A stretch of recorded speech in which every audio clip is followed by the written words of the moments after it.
ശബരിമല സ്വർണ്ണ കവർച്ചാ കേസിൽ സിബിഐ അന്വേഷണം ആവശ്യപ്പെട്ടുള്ള ഹർജിയിൽ ബിജെപി സംസ്ഥാന അധ്യക്ഷൻ രാജീവ് ചന്ദ്രശേഖറിന് ഹൈക്കോടതിയുടെ വിമർശനം. ഹർജിയിൽ പിഴവുകളുണ്ടെന്ന് ഹൈക്കോടതി ഡിവിഷൻ ബെഞ്ച്. മുൻ ഉത്തരവുകൾ പരിശോധിക്കാതെയാണോ ഹർജി നൽകിയതെന്നും ഹൈക്കോടതി ചോദിച്ചു.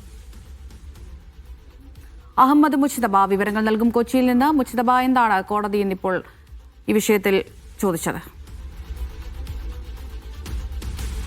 ബിജെപി സംസ്ഥാന അധ്യക്ഷൻ രാജീവ് ചന്ദ്രശേഖരൻ ഹൈക്കോടതിയിൽ ശബരിമല സ്വർണ്ണക്കൊള്ളയുമായി ബന്ധപ്പെട്ട് നൽകിയ ഹർജിയിൽ പ്രധാനപ്പെട്ട ആവശ്യം CBI അന്വേഷണം വേണം എന്നുള്ളതായിരുന്നു. ഒപ്പം തന്നെ വിവിധ സംസ്ഥാനങ്ങളുമായി ബന്ധപ്പെട്ട് കിടക്കുന്ന ഒരു കേസ് എന്നുള്ള നിലയ്ക്ക്, പ്രത്യേകിച്ച് തമിഴ്നാട്, ചെന്നൈ, അതോടൊപ്പം തന്നെ ഹൈദരാബാദ് ഉൾപ്പെടെയുള്ള സ്ഥലങ്ങളുമായി ബന്ധപ്പെട്ട് ഇതിനകത്ത് ആരോപണമുണ്ട്. സ്വാഭാവികമായും വിവിധ സംസ്ഥാനങ്ങളിലുള്ള ഒരു കേസ് എന്നുള്ള നിലയ്ക്ക് ഒരു കേന്ദ്ര ഏജൻസി അന്വേഷിക്കണം, പ്രത്യേകിച്ച് CBIയുടെ പ്രത്യേകമായ ഉദ്യോഗസ്ഥരെ കൊണ്ട് അന്വേഷിപ്പിക്കണം എന്നുള്ളതായിരുന്നു ആവശ്യം. മാത്രമല്ല, ഇതിനകത്ത് ഈ പല കണക്കുകളുമായി ബന്ധപ്പെട്ട ചില പ്രശ്നങ്ങളൊക്കെ ഉണ്ട്. അതുകൊണ്ട് ഒരു ഓഡിറ്റ് വിഭാഗത്തെ കൊണ്ട് CAGയെ കൊണ്ടൊരു ഓഡിറ്റ് നടത്തണം. ഒപ്പം തന്നെ കഴിഞ്ഞ 10 വർഷത്തെ കണക്കുകൾ ഓഡിറ്റിന് വിധേയമാക്കണം തുടങ്ങിയ ആവശ്യങ്ങൾ ഈ പെറ്റീഷനിൽ ഉണ്ടായിരുന്നു. ഇന്ന് കോടതി ഈ വിഷയം പരിഗണിച്ചു. അത് ഡിഫക്റ്റിലാണ് കിടക്കുന്നത്. പക്ഷേ എങ്കിൽ പോലും പരിഗണനയ്ക്ക് വന്നപ്പോഴാണ് കോടതി ചോദിച്ചത്, സമാനമായ ആവശ്യങ്ങൾ ഈ കോടതി വിവിധ പെറ്റീഷനുകളിൽ കോടതി തന്നെ സൂചിപ്പിച്ചിട്ടുണ്ട്, അതൊന്നും പരിശോധിക്കാതെയാണോ ഇതിനകത്ത് വരുന്നത് എന്നതുൾപ്പെടെയുള്ള കാര്യങ്ങൾ ചോദിച്ചു. വളരെ വിശദമായി തന്നെ കോടതി ഒരു വിമർശന സ്വഭാവത്തിലാണ്